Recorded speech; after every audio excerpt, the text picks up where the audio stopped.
கொடைக்கானலோட மிகப்பெரிய அடையாளமே இந்த சில்வர் ஃபால்ஸ் தான். நம்ம கொடைக்கானலுக்கு வந்துட்டோங்கிறதே இந்த ஃபால்ஸை பார்த்தா தான் நமக்கு ஞாபகம் வரும். இதை பார்த்த உடனே நாங்கள் வண்டியை அப்படியே ஓரம் கட்டிட்டு எல்லாரும் ஃபோட்டோ எடுக்க வீடியோ எடுக்க அப்படியே கிளம்பி போயிட்டாங்க. பட் குளிர் பயங்கரமாக தாங்க முடியல. பிகாஸ் நாங்கள் போனதே 6 மணிக்கு மேலே ஆயிடுச்சு. ஸோ எங்களால் குளிர் தாங்கவே முடியல. நாங்கள் ஃபர்ஸ்ட் வந்து கொஞ்சம் நேரம் வீடியோ ஃபோட்டோலாம் எடுத்துட்டு உடனே நாங்கள் ரெசார்ட்க்கு போயிட்டு அங்கே கொஞ்சம் நேரம் ஃபன் பண்ணிட்டு இருந்தோம். ஃபன் பண்ணிட்டு நெக்ஸ்ட் டே மார்னிங் நாங்கள் சீக்கிரமாக எழுந்து கிளம்பணும் அப்படிங்கிறதுனால நாங்கள் நைட்டு வந்து கொஞ்சம் சீக்கிரமாகவே தூங்கிட்டோம். மார்னிங் வந்து நாங்கள் 6 மணிக்கெலாம் கிளம்பணும் அப்படின்னு பிளான் பண்ணியிருந்தோம். இது வந்து நாங்கள் தங்கியிருந்த ரூம் தான்.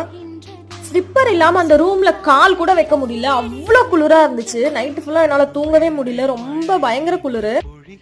கிளம்புன உடனேயே வந்து எல்லாரும் ஃப்ரெஷ்ஷாக இருக்கும் போதே ஃபோட்டோ எடுத்துடலாம் அப்படின்னு சொல்லிட்டு ஃபர்ஸ்ட் ஃபோட்டோலாம் எடுத்துட்டோம். அப்புறம் குளிர் ரொம்ப தாங்க முடியல, அதனால எல்லாருக்கும் போய் ஷொட்டர் வாங்கிட்டு டிஃபன் சாப்பிட்டுட்டு எங்களுடைய டேவை ஸ்டார்ட் பண்ணிட்டோம்.